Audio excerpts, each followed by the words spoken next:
They go back home and get paid themselves by their own government and their own company. They're not taking American jobs. I'm partially making this video because I do want it on the digital record.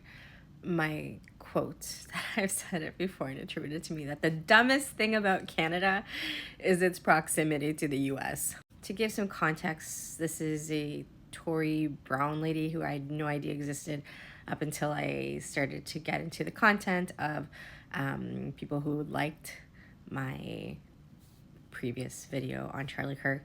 And I was made aware of this through one of the content that I saw on one of those accounts. And this lady called to raid a Hyundai plant that was just being constructed and was like being prepared to be operated in Georgia, a red state.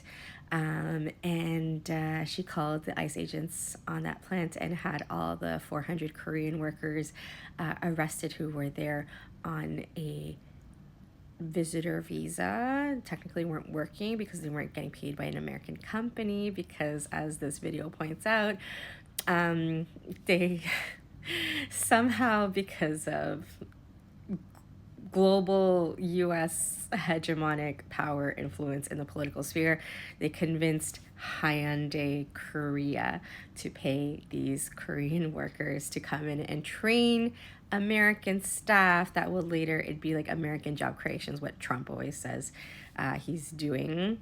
I still haven't decided if that man is like hella dumb or like hella cooking out there with his goofy ass tariff proposals and like gaslighting everyone saying that they were reciprocal. He's using that threat to get our PM, our prime minister, to make some pretty dumb concessions.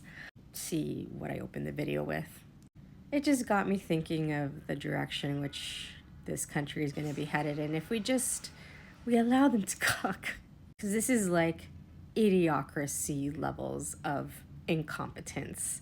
They had already negotiated a deal that in exchange for the Koreans who own Hyundai to be able to build a plant in America, they would have to create American jobs and pay for the payment of the labor of training that force out of their own pockets.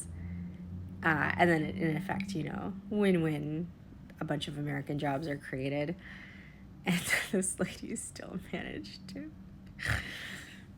to mess that up because of rhetoric and like not knowing how the economic system that she lives in operates.